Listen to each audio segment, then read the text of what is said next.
Alô, galerinha do sexto ano, saudade de vocês, tudo bem? Eu estou bem.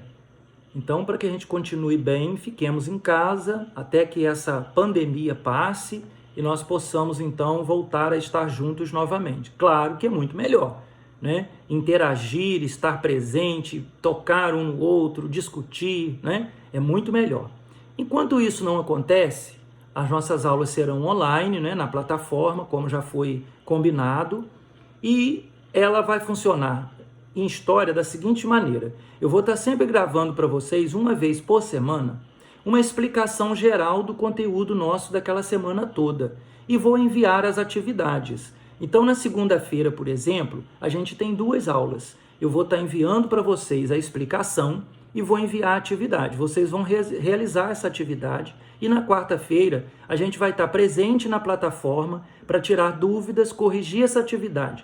Vocês vão colocar no caderno de vocês a data referente ao dia da nossa aula.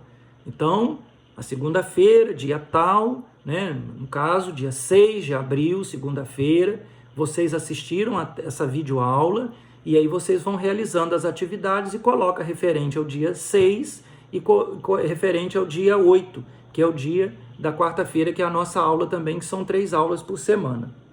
E de que nós vamos falar hoje? Nós vamos dar continuidade ao nosso assunto. Lembra que nós falamos sobre a evolução da espécie humana? Nós falamos sobre o homem primitivo, que vivia nas cavernas e que com o passar do tempo, de muito tempo, ele vai saindo da caverna, ele vai conquistando o espaço ao seu redor, né? Ele vai criando tecnologias que vão ensinando enfim, domesticar a natureza, digamos assim, né? Ele vai aprendendo a utilizar elementos que a natureza fornece para ele e que ele vai poder ter uma vida melhor, ele vai viver mais, ele vai ter outras possibilidades. A isso nós damos o nome de adaptabilidade, lembra? Nós falamos que o ser humano é o ser mais adaptado de todos. Isso significa que ele vai criando culturas, ele vai desenvolvendo culturas a partir de elementos naturais, como, por exemplo, uma pedra é um elemento natural, mas quando essa pedra se transforma num objeto cortante, ainda que bem simples, bem rudimentar, passa a ser um elemento cultural, porque aquela pedra ela está servindo de objeto cortante, ou ainda perfurante, ou ainda um elemento que possa quebrar um coco, né, um objeto, ou ainda como uma arma para ele se defender, ou para ele atacar, ou uma ferramenta de trabalho, enfim. Aquela pedra, aquele pedaço de madeira, aquele pedaço de osso, aquilo ali virou para ele um elemento cultural. Agora, isso acontece por quê? Porque ele teve a capacidade intelectual de buscar nesses elementos da natureza, transformar esses elementos da natureza em seu favor. E aí ele vai descobrir, por exemplo, o fogo. Nós vimos isso em sala de aula, lembra? Nós falamos aí sobre a importância que a descoberta do fogo teve na evolução do ser humano. Com o fogo ele foi capaz de espantar animais, ele foi capaz de cozer o seu alimento. A cozinhar o alimento, a gente pode enumerar aqui uma série de coisas que foram muito importantes, que foram favoráveis a ele. O alimento vai ficar mais saboroso, mais macio, o alimento vai ter menos vermes, né? Então ele vai viver mais. A gente vai perceber também que com o fogo ele pode se aquecer no inverno, evita de morrer de frio, né? Em regiões muito frias era comum que o bando morresse, ou muitos morriam, né? Mas com o fogo o grupo vai sobreviver. Ele vai também espantar animais ferozes. Os primeiros grupos que vão usar o fogo, eles vão poder dominar outros grupos, né? Quer dizer, o grupo que domina o fogo, ele está em superioridade em relação a outros grupos que não dominam o fogo, né? Então nós vamos perceber que isso tudo é o quê, galera? Evolução. E aí o homem vai evoluindo até que ele, por enquanto, ele está no período paleolítico, né? E nesse período a gente chama o homem de um parasita da natureza. Ele não produz, ele apenas recolhe da natureza. Ele é caçador, ele é um pescador, ele é um coletor da natureza, né?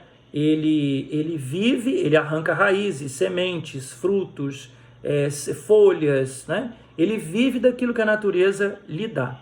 Se a região onde ele se encontra, ela se torna ruim, o que ele faz? Ele muda de lugar. Então, ele é um nômade que vive andando de um lugar para o outro em busca de melhores condições de vida, de sobrevivência. Nesse período aí, a gente diz que o homem ele é um parasita da natureza. Depois, com o passar do tempo, a gente vai perceber, galerinha, que tudo acontece por acaso. Mas o homem, né, o ser humano, quando eu digo homem, eu estou falando da mulher também, mas o ser humano, de uma forma geral, ele vai percebendo o que é bom para ele e o que não é, e vai guardando, arquivando aqui no seu cérebro essas informações, e vai passando essas informações, né? Então ele vai evoluindo. Quando ele recolhe alimento a vida inteira, recolhendo lá as sementinhas e levando essas sementes para servir de alimento, mas eles vão percebendo que essas sementes vão caindo em algumas regiões e essas sementes vão germinando e vão produzindo, e aí a gente tem o papel muito importante da mulher, né? Porque cabia a ela esse papel. Então a gente pode dizer que a mulher é a inventora, né, digamos assim, da agricultura. Elas vão percebendo que as sementinhas vão germinando mais próximas de casa, e aí a agricultura começa a partir dessas primeiras informações que o homem vai armazenando, o ser humano vai armazenando em seu cérebro. Bom, se nós pudermos trazer as sementes, jogá-las aqui em torno de onde nós estamos, a gente vai ter o alimento bem mais próximo. E junto, né, com a agricultura, a gente tem também a domesticação de animais, que tudo acontece por acaso, mas o homem vai ver que é bom. Então ele vai fazendo e vai vendo que aquilo é bom. Se não fosse bom, ele não teria levado adiante. Então nós temos a agricultura como a primeira atividade econômica e que vai mudar completamente a vida do homem. A gente vai chamar esse período de neolítico, ou revolução agrícola, ou revolução neolítica. O que é mais importante nesse período? É o aumento da produção, galera. A gente vai perceber que com a agricultura não se planta apenas para a sua sobrevivência, mas principalmente tudo aquilo que se planta, que se produz, acaba sobrando. E se você sobra, o que pode ser feito com aquela sobra? Vai guardar? Ela estraga. Jogar fora? Não se pode desperdiçar. Você pode trocar aquelas mercadorias por outras mercadorias que você precisa. Claro que isso tudo vai acontecendo de uma forma muito gradual. E o ser humano vai armazenando esse conhecimento aos poucos em sua mente. Ele vai vendo que isso é bom. Então os grupos humanos começam a fazer trocas de mercadorias. Eles vão fazendo trocas das mercadorias que eles vão produzindo. Enquanto uns produzem mais algumas coisas, outros produzem mais outras coisas, e aí eles vão trocando essas produções uns com os outros. Está criado, então, o comércio, né? Você tem a agricultura, você tem excedente de produção. Se você tem excedente de produção, você tem um sistema de trocas. O sistema de trocas, o que a gente pode chamar de sistema de troca? Comércio. O comércio ele vai se desenvolvendo assim. Ele começa de forma bastante tímida, né? Com mercadorias que eram trocadas entre esses grupos, até que ele vai evoluir, né, para as cidades, o desenvolvimento de cidades, e aí muito tempo depois eles vão inventar, inclusive, alguma coisa que seja uma moeda de troca. São as moedas, né? A gente vai ter aí pedaços de prata, principalmente, começando pelos pedacinhos de prata, depois pedacinhos de ouro, em troca de mercadorias. Mas, a princípio, o comércio está inventado e o comércio é através da troca. E aí a gente tem, galerinha, as primeiras civilizações, né? Vocês já estão percebendo aí que o ser humano está bastante evoluído, né? Ele já não mora mais em caverna, veja bem, não mora mais em caverna em parte. A gente já tem grupos que evoluíram e não moram mais em caverna. porque também nós já estudamos, nós já vimos que a evolução humana ela não se dá da mesma forma para todos os grupos, em todos os lugares, não é? A gente ainda tem grupos humanos hoje que convivem ainda, né, entre eles lá, eles vivem ainda, né? Eles ainda vivem ainda em comunidades primitivas, com um sistema coletivo, né? A produtividade e tudo que se faz é coletivo. Um exemplo disso, os indígenas, principalmente aqueles indígenas que não têm contato com o homem dito civilizado, né? O homem branco. Então a gente ainda tem grupos que são assim. Na África a gente também tem alguns grupos que vivem em formas tribais bastante primitivas, não no sentido primitivo de não evoluído, mas diferente, muito parecido com os homens que viviam antigamente. Então, o desenvolvimento humano ele não aconteceu ao mesmo tempo para todos os grupos em todos os lugares. Mas a gente já tem grupos que estão bastante evoluídos nesse sentido. E onde eles vão viver? Sempre eles vão optar pelas margens de rios muito importantes. Então nós vamos começar a falar sobre as civilizações que viviam às margens do rio Tigre e Eufrates, que é a chamada região da Mesopotâmia, né? Ali viveram vários povos, como por exemplo os sumérios, que foram os primeiros, né? Que a gente tem que se conhece, inventores aí de uma série de conhecimentos que foram muito importantes aí para as civilizações que vieram depois deles, como a invenção, um exemplo, a invenção do tijolo cozido, porque vocês vão perceber que lá no Egito construíam muito de pedra, né? Mas lá na Mesopotâmia, onde hoje é o Iraque, aquela região não tinha pedra, mas tinha terra, tinha barro. Então você poderia fazer as coisas de barro. Então as grandes construções da Mesopotâmia até não sobreviveram até hoje, pouca coisa que existe, porque foram feitas de barro, embora durasse muito tempo, mas não é igual a pedra. Então eles têm, por exemplo, a invenção do tijolo, os sumérios, tá? Eles têm também um desenvolvimento astronômico muito interessante. Você já deve ter ouvido falar aí na Torre de Babel, na Bíblia fala muito sobre ela. A torre da cidade de Babel nada mais era que um grande templo religioso, né, chamado de zigurates, né, um zigurate, que era ao mesmo tempo templo religioso, como eu disse, um observatório astronômico, né, onde os sacerdotes podiam fazer observação dos astros e aprender com eles, né, com o movimento dos planetas, enfim. Chegaram até a dividir o ano, né, em 360 dias, o ano em 12 meses, 360 dias, o dia em 24 horas, né? Observando os astros, eles também aprendiam sobre as melhores estações, as melhores épocas, né? As estações do ano e as melhores épocas para cultivo e colheita, enfim. Uma série de conhecimentos que esses sacerdotes eram observadores da natureza deixaram também.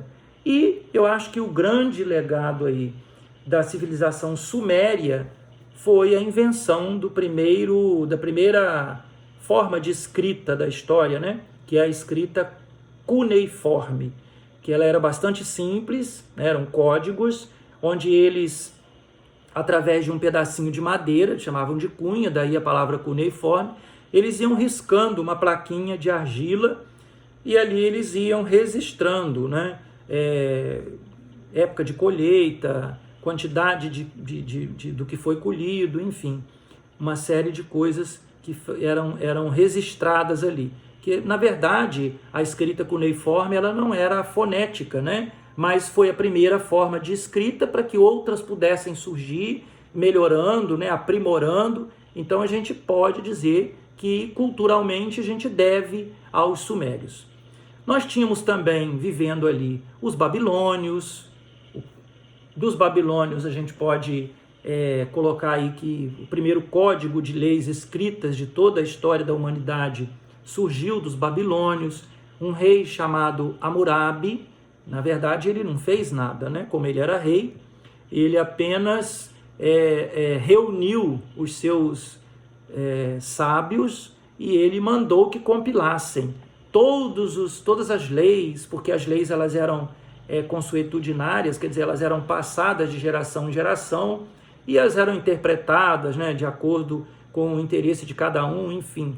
Então, Abu Nabi manda, né, ordena que se compile todas as leis do povo babilônio num único código que pudesse servir para todos. Agora, esse todos aí dentro de cada classe social, a gente precisa de compreender isso.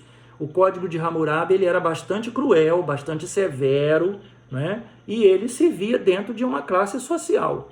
A gente precisa de pensar o seguinte, o mesmo crime cometido por alguém de uma classe social abastada, uma classe social alta, né? Ele não tinha a mesma punição que o mesmo crime de uma classe social considerada inferior.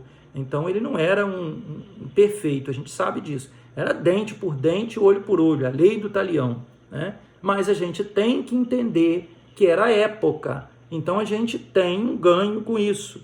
A humanidade passa, né, a ganhar com esse primeiro código. A gente vai ter os assírios, que foram grandes conquistadores que viviam naquela região também, acádios, enfim. São vários povos que viviam na região da Mesopotâmia, às margens de dois rios muito importantes, que são os rios Tigre e o rio Eufrates. O que a gente vai perceber? A gente vai perceber que eles dependiam da força da água, a gente vai perceber que eles dependiam das enchentes, inclusive, das cheias desses rios, o Tigre e o Eufrates. Nós vamos perceber isso no Egito também.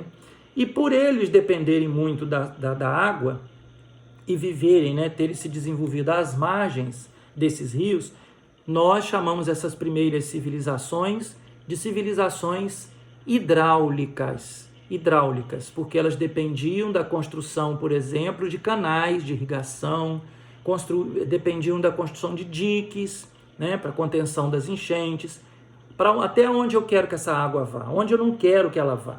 Então você tinha que ter um controle sobre esses rios, até porque o rio Tigre e o rio Eufrates, eles não eram muito, eles eram bastante inconsistentes. Você não podia muito contar que aquela água todo ano tivesse o mesmo nível de enchente todo ano seguido, né? Às vezes algum ano vinha muita, outro ano vinha menos, então eles tinham que estar preparados. Eles tinham que construir canais de irrigação, eles tinham que construir diques de contenção, eles tinham que construir açudes, né? Eles inventaram, por exemplo, a roda, né? Eles inventaram a roda para carregar mercadorias de um lado para o outro a longas distâncias. Esses canais, inclusive, eles levavam a água do rio a regiões muito secas. Esses diques, eles desviavam parte da água das enchentes do rio para outras regiões também que eram muito secas. Então a gente tem que perceber neles aí esse alto grau de desenvolvimento tecnológico, né, que para a época, a gente está falando aqui de 8 mil anos atrás, né, há 10 mil anos, há 10 mil anos as primeiras comunidades começaram a se desenvolver às margens do rio Tigre, Eufrates, assim como no Egito também, há cerca de 10 mil anos, nas margens do rio Nilo, também no Egito, a gente vai perceber as primeiras comunidades. Elas vão evoluindo, claro, né, até que se formam o que nós estamos falando aqui, civilizações bastante evoluídas, como na Mesopotâmia, a gente tem esses povos todos que eu estou dizendo o nome deles aí, babilônios, né, assírios, sumérios, e que eram divididos em cidades-estados. Significa que cada civilização dessa daí, elas tinham seu próprio rei, né? E por conta disso, o poder era bastante descentralizado, diferente do que nós vamos ver no Egito, que todo o Egito, o poder estava todo nas mãos de uma única pessoa, que era o faraó. A gente pode, inclusive, analisar que a questão de durabilidade, né, desses povos da Mesopotâmia foi menor do que o Egito durou muito mais tempo. Está ligado também a essa questão, né, dessa descentralização política, mas também por ser uma região mais, digamos assim, desprotegida, eu diria, né? é um canal, é uma passagem. O Egito está mais afastado, está mais isolado, né? Então, isso ajudou também a defesa do Egito. O deserto é uma grande defesa para o Egito. Agora, geograficamente, a gente pode colocar os rios, né, como o fator mais importante para o desenvolvimento dessas civilizações. Porém, a gente não pode colocar que elas só existiram por conta do rio, tá? A gente precisa de pensar que para que essas civilizações se desenvolvessem, evoluíssem, foi preciso o trabalho de muitas pessoas, né? E aí a gente tem, claro, como a gente já começou a falar em sala de aula, o papel do Estado, né? A gente vai perceber aí o surgimento de um grupo social, né, muito esperto, que vai se destacar, né, nessa posição aí de coordenar a produtividade, de coordenar essa produção, a divisão das tarefas, inclusive, né, e também o armazenamento dessa produtividade. E aí esse Estado, né, esse governo, no caso, ele vai ficando cada vez mais poderoso, porque ele vai separando para si e para os seus a melhor parte de tudo que é produzido. Ou seja, se vier a faltar alguma coisa, que falte para os outros e não para o grupo que eu defendo. Junto com esse Estado, que no caso a gente está falando aqui de reis, né, da Mesopotâmia, a gente tem também a força muito importante dos sacerdotes. Lembra que a gente falou dos zigurates? O zigurate é um observatório astronômico. O zigurate, ele é um templo religioso. E o zigurate, ele era também, eu esqueci de falar, ele era também um local de armazenamento de grãos, onde parte da produtividade ficava guardada, porque essas regiões eram muito secas. Então na Mesopotâmia, você só tinha uma colheita por ano. No Egito, você podia fazer até mais de uma colheita por ano, mas na Mesopotâmia era apenas uma colheita. Então, você colhia e armazenava. Então, quem fica responsável pelo armazenamento desses grãos e a redistribuição desses grãos, geralmente não faz força nenhuma, não planta nada, não colhe nada, apenas organiza a produção, a divisão das tarefas e o armazenamento desses grãos. E aí você tem o poder dos sacerdotes. Os sacerdotes, eles falavam em nome dos deuses e as pessoas tinham muita fé. E, claro, o Estado, né, ele interessava muito que as pessoas tivessem fé naqueles deuses que foram criados, com o objetivo de acreditar que o rei era um representante desses deuses, né, e que os sacerdotes também eram importantes porque representavam, né, o culto a esses deuses, e as pessoas que fossem obedientes ao Estado, né, no caso ao governo e aos sacerdotes, automaticamente estariam também sendo obedientes aos deuses, né, e não sofreriam nenhum tipo de punição, não sofreriam uma doença ou qualquer coisa que fosse. A crença dos povos da antiguidade nos deuses era muito reforçada pelo Estado, o governo. Por quê? Era importante para os governantes que as pessoas acreditassem nesses deuses, mas esses deuses, eles eram como se fossem representados aqui na Terra pelos reis, pelos governantes. Então, os governantes falavam em nome desses deuses. E se as pessoas acreditassem nesses deuses, certamente pensariam duas vezes antes de se rebelarem contra o Estado. Tá bom? Então, nesse primeiro momento, a gente está estudando o quê?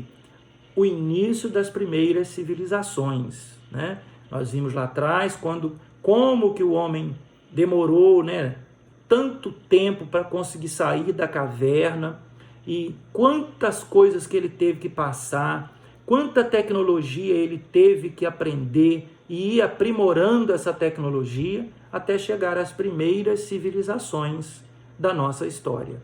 Nós chegamos até a dizer, né, de uma forma assim bem rapidinho, antes de entrarmos em quarentena, das primeiras civilizações na Mesopotâmia, às margens do rio Tigre e Eufrates, como acabamos de falar. No Egito, que fica a nordeste da África, né? No Egito, às margens do rio Nilo.